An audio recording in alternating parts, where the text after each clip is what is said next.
Justice Department is investigating extremely high meat prices during the coronavirus pandemic. Fox News correspondent David Spunt reports. Take a trip to the supermarket and expect to see beef cost more. That's if there's any on the shelves at all. Well, my prices, everybody's price is going to rise. You know, I don't do this for nothing. You know, I try to make a living here. As a result of the coronavirus pandemic, meat costs more for you, not meat processing companies. Those companies are paying farmers less and less for beef. And the Departments of Justice and Agriculture want to know why.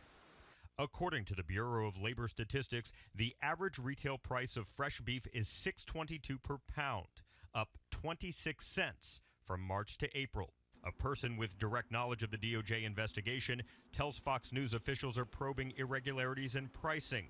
Under the microscope, the top 4 beef processors in the United States: Cargill, JBS, National Beef, and Tyson Foods.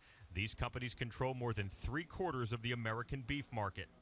Iowa Senator Chuck Grassley sent a letter to Attorney General Bill Barr on April 1st, pushing for an investigation looking specifically into the possibility of potential market and price manipulation, collusion, and restrictions on competition.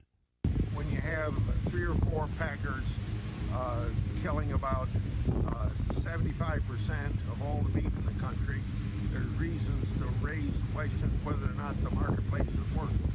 Grassley is pushing legislation that would increase transparency in cattle pricing.